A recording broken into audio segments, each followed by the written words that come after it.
સુરતમાં પૂરની સ્થિતિને પગલે નાયબ મુખ્યમંત્રી હંસ સંઘવીએ ઉચ્ચ સ્તરીય સમીક્ષા બેઠક યોજી રાહત બચાવ અને અસરગ્રસ્તને તાત્કાલિક સહાય અંગે અધિકારીઓને જરૂરી સૂચનાઓ આપી. ગુજરાતના નાયબ મુખ્યમંત્રી હંસ સંઘવીએ સુરતમાં સર્જાયેલી પૂરની સ્થિતિની સમીક્ષા કરવા કલેક્ટર કચેરી ખાતે ઉચ્ચ સ્તરીય બેઠક યોજી હતી.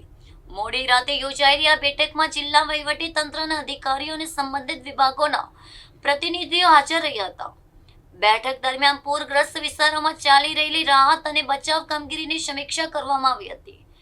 અસરગ્રસ્ત વિસ્તારોમાં સફાઈ કામગીરી ઝડપથી પૂર્વ કરવા સૂચના આપવામાં આવી હતી. પૂરના કારણે પ્રભાવિત પરિવારને તાત્કાલિક સહાય પહોંચે તે મુદ્દે પણ ચર્ચા કરવામાં આવી હતી. નુકસાનનું ચોક્કસ આકલન કરીને સરકારને અહેવાલ મોકલવાની કામગીરી પણ ભાર મૂકવામાં આવ્યો હતો. પીડિતોને નિયમો મુજબ આર્થિક સહાય ઝડપથી મળી રહે તે માટે જરૂરી સૂચના આપવામાં આવી હતી. પીવાનું પાણી, વીજળી અને આરોગ્ય જેવી આવશ્યક સેવાઓ ઝડપથી પુનઃસ્થાપિત કરવામાં પણ ભાર મૂકાયો હતો. અસરગ્રસ્ત વિસ્તારોમાં સ્વચ્છતા જળવાઈ રહે તે માટે વિશેષ આયોજન કરવાની સૂચના અપાઈ હતી. નાયબ મુખ્યમંત્રી અધિકારીઓ અને લોકોને કોઈને મુશ્કેલી ન પડે તે માટે સતત મેદાનમાં રહી કામગીરી કરવાની સૂચના આપી હતી. રાજ્ય સરકાર દ્વારા પૂરગ્રસ્ત લોકોને તમામ જરૂરી સહાય પૂરી પાડવામાં આવશે તેવી ખાતરી આપવામાં આવી હતી. બપોરે આદરણીય મુખ્યમંત્રી શ્રી ભૂપેન્દ્રભાઈ પટેલ સુરત શહેરમાં ભારે વરસાદના કારણે જે અનેક વિસ્તારોની અંદર હાલાકી ભોગવવી પડેલી લોકોએ તે માટેની એક રિવ્યૂ બેઠક રાખવામાં આવી હતી.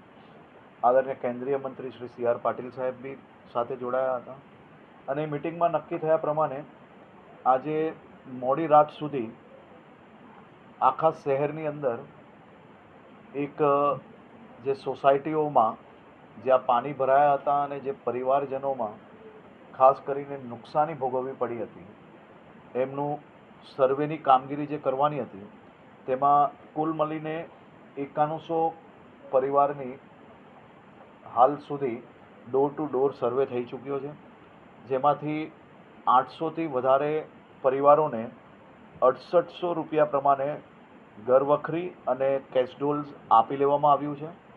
અને કાલે મોડી રાત સુધી મોટાભાગના હાલ સૌ પરિવારજનોને કેશડોલ્સ અને ઘરવખરીની જે સહાય છે તે એમના સોસાયટી સુધી પહોંચાડવા માટે અલગ અલગ ટીમો આજે રાત્રે મિટિંગની અંદર બનાવવામાં આવી છે.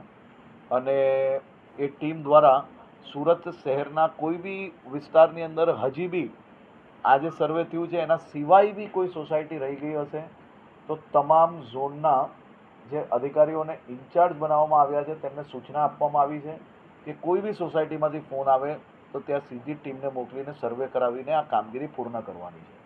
આ તમામ પરિવારો સુધી તાત્કાલિક આ વૈકલ્પિક સૌથી પહેલાં સહાય પહોંચાડવાની કામગીરી કરવામાં આવી રહી છે, જેથી કોઈકને ઘરવખરી બગડી હોય, કોઈકને નાની મોટી કામગીરી હોય તો એને આ સહાયથી હમણાં એની કામગીરી કરી શકે તે માટે આ ડે એન્ડ નાઇટ કામગીરી કરીને આ કામગીરી પૂર્ણ કરવામાં આવી રહી છે. એની જોડે જોડે અનેક કોમર્શિયલ એરિયાની અંદર કોઈનો વેપાર છે, દુકાન ચલાવે છે, એમાં જે નુકસાન થયું હોય એનું બી સર્વેની કામગીરી સરકારી સહાય માટે આવનારા દિવસોમાં મુખ્યમંત્રીશ્રીના અધ્યક્ષસ્થાને અને આ નિર્ણય લેવામાં આવશે. પણ એની પહેલાં આખું સર્વે કરાવવું એ ખૂબ મહત્ત્વનું હોય છે. હાલ સુધી ખાસ કરીને સુરત શહેરના 58 જેટલા નાના મોટી ગલીઓમાં એરિયામાં જે કોમર્શિયલ એરિયાની અંદર જે નુકસાન થયું છે તેનું સર્વે કરવામાં આવ્યું છે. હજી બી જે કંઈ અમારી પાસે માહિતી આવે છે એ કાલ સાંજ સુધી સર્વે ચાલુ છે.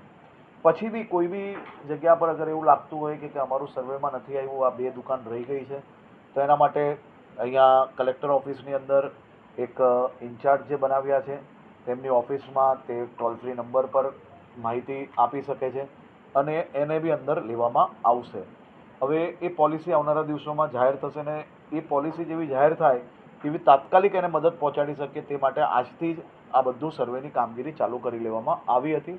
અને કાલ સાંજ સુધી મોટાભાગનું સર્વેની કામગીરી વાણિજ્ય એટલે કે કોમર્શિયલ એરિયાનું બી કામગીરી પૂર્ણ કરવામાં આવશે. એની સાથે સાથે જેમની પાસે ઇન્સ્યોરન્સ છે, ઇન્સ્યોરન્સની જે પ્રક્રિયા હોય છે એ પ્રક્રિયા માટે બી સુરત શહેરના આરટીઓ અને લીડ બેન્કર એ બેઉ જણને ઇન્ચાર્જ બનાવવામાં આવ્યા છે.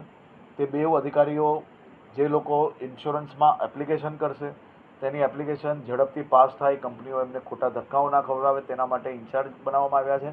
અને દર 15 દિવસે કલેક્ટરશ્રીના અધ્યક્ષસ્થાને ઇન્સ્યોરન્સ કંપની અને અરજદારોની બેઠક થશે. અને આના માટે એક ઓનલાઈન ડેશબોર્ડ બી બનાવવામાં આવે છે, જેથી આપણા શહેરના કોઈ બી નાગરિકો આમાં એને નુકસાન થયું હોય અને એનું ઇન્સ્યોરન્સ હોવા છતાં અગર એનો ઇન્સ્યોરન્સ પાસ નહીં થતો હોય તો એને તાત્કાલિક આપણે મદદ પહોંચાડી શકીએ તે માટેની બી વ્યવસ્થાઓ કરવામાં આવી છે. મહાનગરપાલિકાની અલગ અલગ ટીમો બનાવવામાં આવી છે, અલગ અલગ ઇન્ચાર્જ બનાવવામાં આવ્યા છે. સાથે સાથે વડોદરા અને આજુબાજુની જે મોટી ઇન્ડસ્ટ્રીઝ છે ત્યાંથી બી સ્વચ્છતા માટે કુલ મલાવીને હમણાં મહાનગરપાલિકાના 2000 સ્વચ્છતા દૂતો રાત દિવસ એક કરીને છેલ્લા 72 કલાકથી ઊંઘ લીધા વગર શહેરના અલગ અલગ રસ્તાઓ સ્વચ્છ કરવા માટે જે કામગીરી કરી રહ્યા છે. તેમની જોડે વધારાના 1000 લોકો ઇન્ડસ્ટ્રીઝ અને વડોદરા શહેર મહાનગરપાલિકામાંથી બી જે સ્વચ્છતા દૂતો કાલ સવાર સુધી પહોંચશે એ બી આ કામગીરીમાં જોડાશે. અને સાથે સાથે હજી બી વધારે મેયર અને સ્ટેન્ડિંગ ચેરમેન શ્રી દ્વારા જે નિર્ણય લેવામાં આવ્યો છે કે હજી 1500 સ્વચ્છતા દૂતો ખાસ કરીને આવનારા એક અઠવાડિયા માટે તે લોકો દ્વારા બી રોકાવામાં આવશે. એટલે કુલ મળીને 4000 થી 4500 લોકો આવનારા દિવસોમાં સ્વચ્છતાની કામગીરી કરશે. સ્વચ્છતા જોડે જોડે સ્વાસ્થ્યની ચિંતા કરવા માટે બી મહાનગરપાલિકાની જે ટીમો બની છે એ ટીમો ડોર ટુ ડોર કામગીરી કેવી ચાલી રહી છે તેનું દરરોજ સાંજે 7 વાગે રિવ્યૂ કરવામાં આવશે. અને એ રિવ્યૂના માધ્યમથી એની કામગીરીમાં જ્યાં બી ટીમની વધારાની જરૂર હશે તે નિર્ણય કલેક્ટરશ્રી દ્વારા આવનારા દિવસોમાં લેવામાં આવશે. પણ મોટી ડોર ટુ ડોર સ્વાસ્થ્ય માટે જે કામગીરી કરવાની છે એ પરમ દિવસ સાંજ સુધી કરી લેવામાં આવશે. તેની સાથે સાથે જે વિસ્તારની અંદર પાણી ભરાયું છે, જે ઘરોમાં નુકસાન થયું છે